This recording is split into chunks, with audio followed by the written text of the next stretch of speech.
minta tolong ya, Ibu mau memvideokan proses pembelajaran hari ini. Kenapa? Karena ada tugas dari perkuliahan.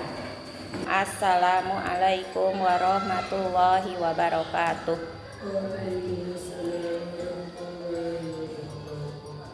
Sebelum memulai pembelajaran, ada baiknya kita berdoa dulu. Berdoa mulai.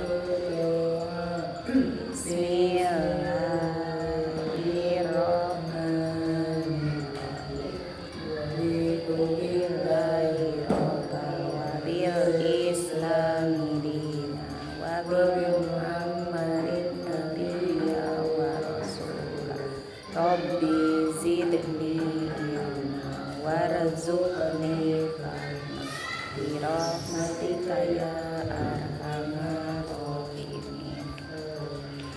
Pertemuan ke-15 tanggal 29 Mei 2024. Yang nggak pernah hadir sama sekali Genta, Ibu mah belum pernah ketemu sama Genta.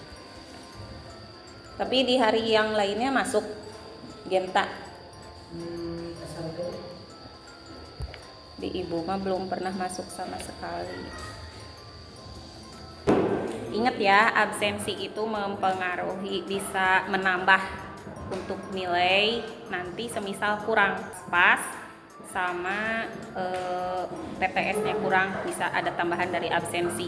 Kan kalau hadir setiap hari itu Ibu selalu memberi tugas harian ya, di kelas dikasih tugas. Nah itu tugas hariannya itu bisa menambah nilai kalian ya.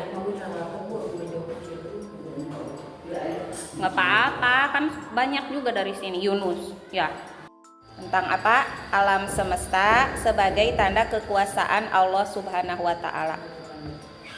Yang uraian paragraf pertama, alam semesta memiliki cakupan yang sangat besar. Di dalamnya terkandung ragam ciptaan dan peristiwa yang mengagumkan. Tak seorang ahli pun menciptakan dan mengaturnya. Sehebat apapun ahli tersebut, semuanya tercipta dan terjadi hanya karena kehendak Allah Subhanahu wa Ta'ala. Dialah Allah Subhanahu wa Ta'ala satu-satunya yang maha berkehendak dan maha kuasa atas segala ciptaannya. Alam semesta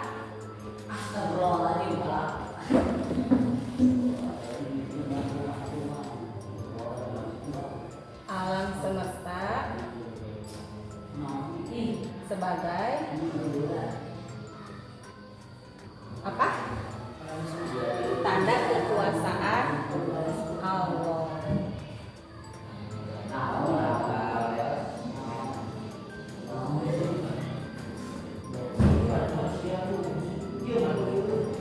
Nah, yang ditanyakannya tentang ini nih, peristiwa yang mengagumkan. Nah, peristiwa yang mengagumkan apa yang terjadi di alam semesta? Penasaran gak sih peristiwa apa? Awan lentikular. Sok searching, awan lentikular. Fenomena alam. Fenomena alam.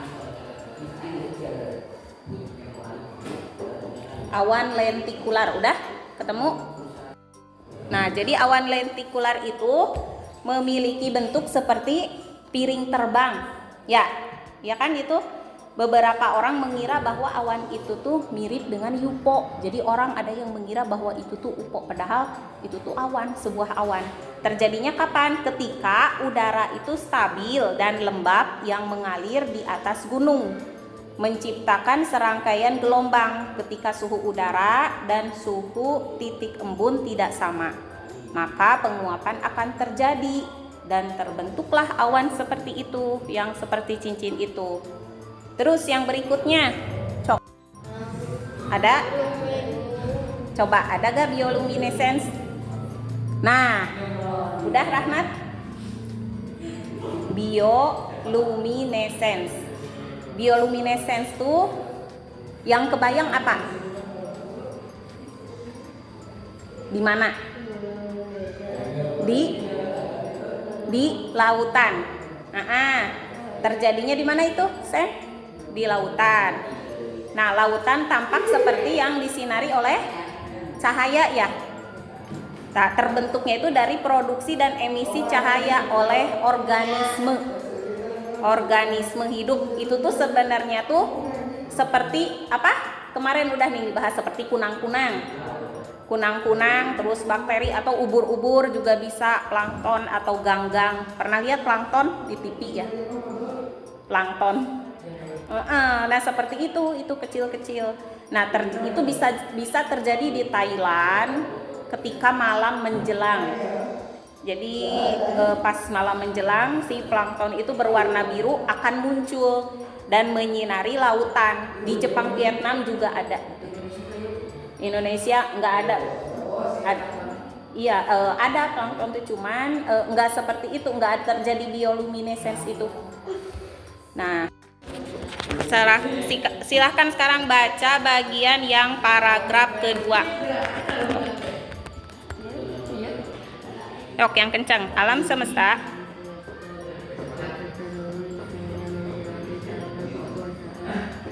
langit isinya diciptakan oleh Allah Subhanahu wa Ta'ala dalam semuanya tunduk pada sebenarnya ciptaan dan pengurus alam adalah Allah Subhanahu wa Ta'ala adalah Tuhan seluruh alam. Nah itu ada nggak pertanyaan dari alam semesta yang itu, yang penciptaan?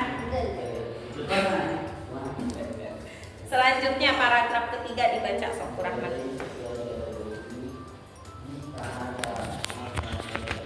Paragraf ketiga, asal usul kejadian.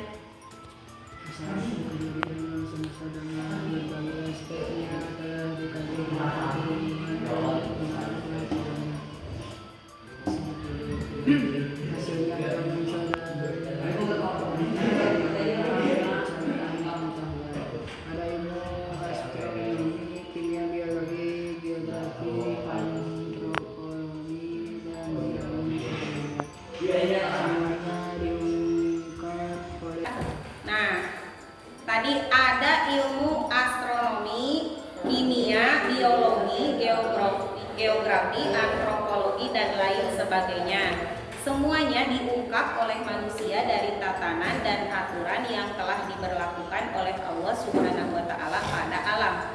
Maka tak heran jika pada akhirnya ilmu itu hanya membuktikan keagungan dan kebesaran Sang Pencipta Allah Subhanahu wa Ta'ala. Ada pertanyaan dari paragraf ketiga itu tentang ilmu pengetahuan?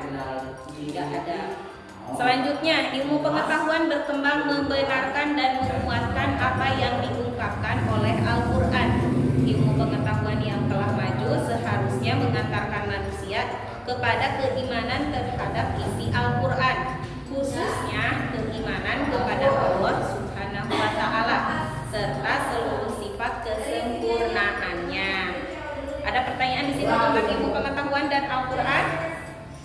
Coba kalian searching Quran surat Al-Anbiya.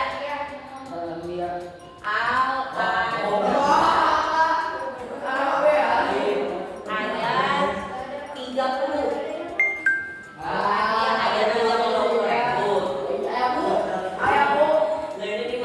Coba bacakan artinya, siapa yang mau membacakan artinya?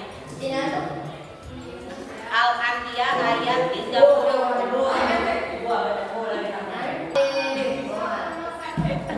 Sok, Sandy baca artinya yang kencang. Dan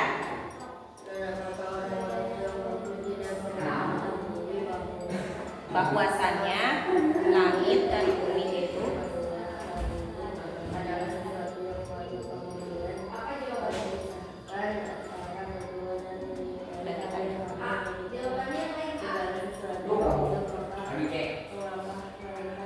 tidak juga beriman. Nah, di dalam Al-Anbiya ini menjelaskan bahwa orang-orang musyrik Mekah tidak memperhatikan alam ini.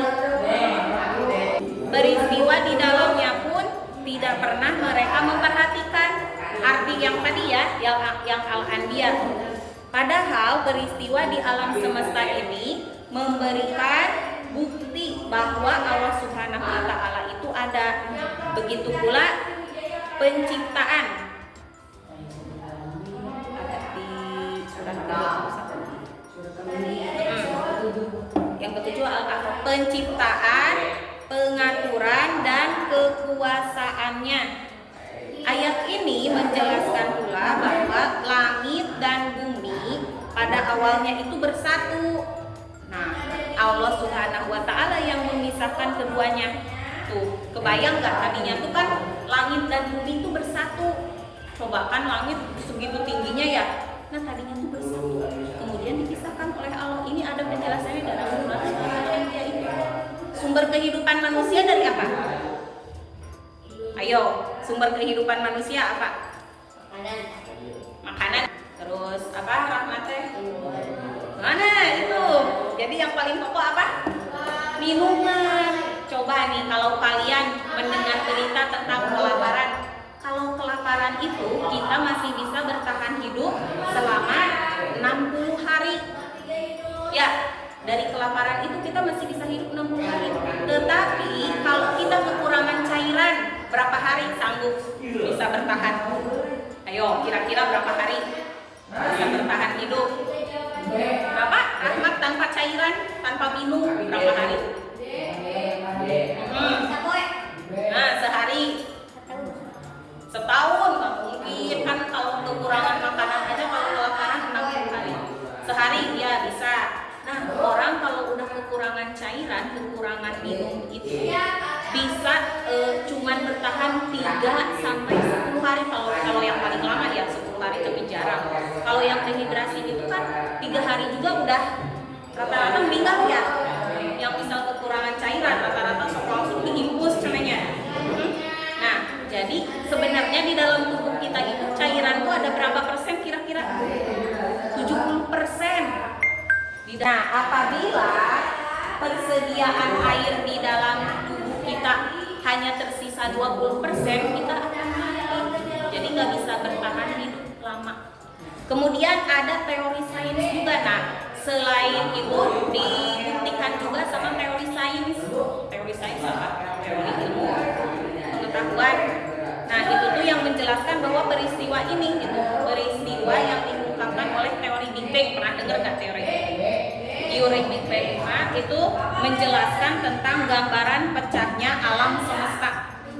Alam semesta dengan dentuman yang sangat dahsyat. Semua peristiwa ini terjadi atas kehendak dan kekuasaannya.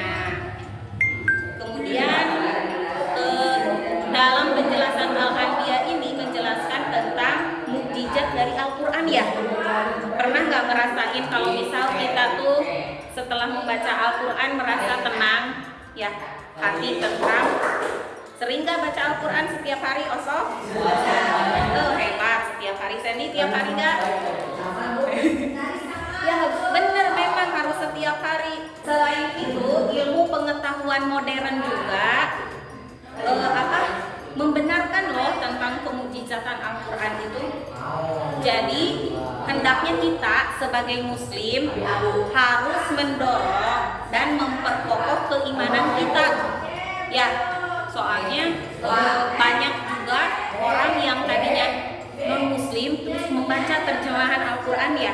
Mereka sering dengar nggak kalian cerita seperti itu?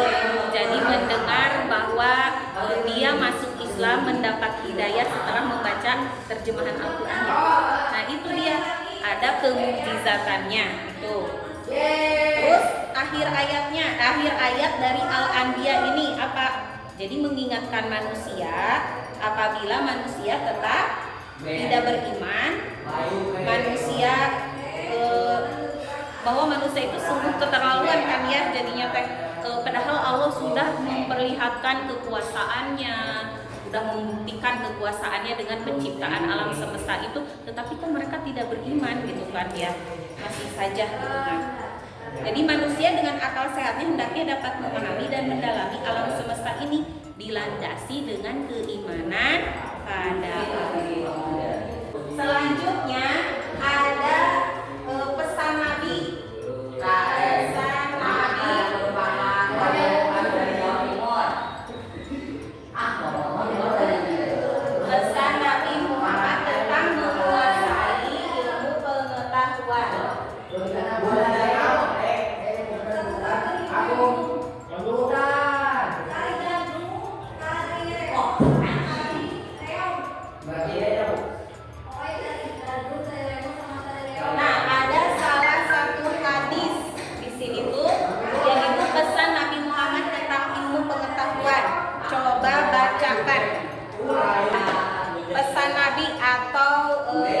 hadis Nabi yang menjelaskan tentang penguasaan ilmu pengetahuan. Ini artinya. Nih, yang ini dari Abu Hurairah.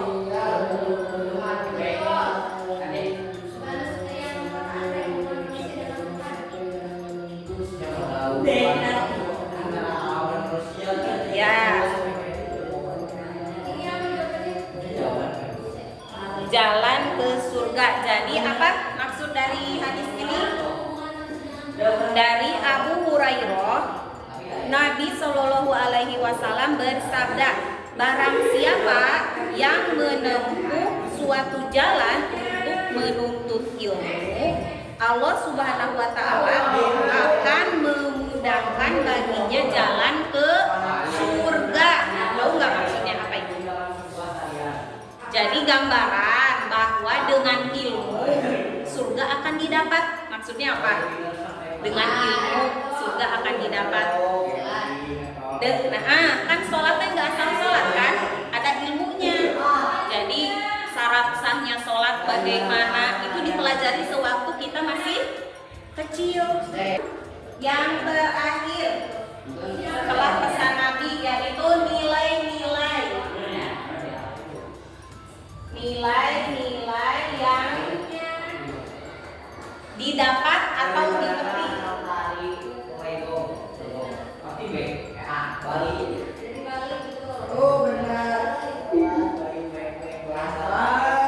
Pada penciptaan dan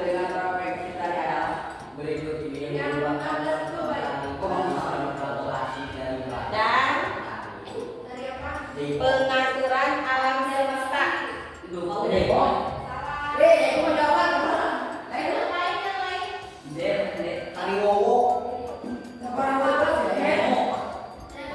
Apa nilai yang dapat kalian ambil yang barusan dari tentang alam semesta? Apa? Ayo. Tentang apa aja Ibu barusan menjelaskan? Tentang ilmu pengetahuan. Terus tentang apa lagi? Apa? Apa? Kecerdasan intelektual. Terus juga menambah apa? Keimanan. Jadi apa aja? Keyakinan. Jadi keyakinan kita kepada Allah. Jadi makin bertambah. Apalagi ketakwaan kepada Allah. Apalagi yang berhubungan dengan alam semesta atau lingkungan. Apa Sen? Merawat dan menjaga lingkungan sebagai bagian tak terpisahkan dari yang ketakwaan. Nah, terus apa lagi? Apa? Iya, bisa. Terus mendorong apa? Kita cinta tanah air. Apalagi ya? Mengelola lingkungan dengan berkelanjutan. Jadi kita tanami apa biar hijau. Kan kemarin ada ya yang udah dibahas, yang penghijauan itu. Sekian dulu pembelajaran dari Ibu hari ini. Kalau ada yang belum dimengerti ditanyakan langsung saja sama Ibu. Kita tutup pembelajaran Ibu kali ini dengan bacaan hamdalah bersama-sama. Alhamdulillah. Terima kasih. Assalamualaikum warahmatullahi wabarakatuh.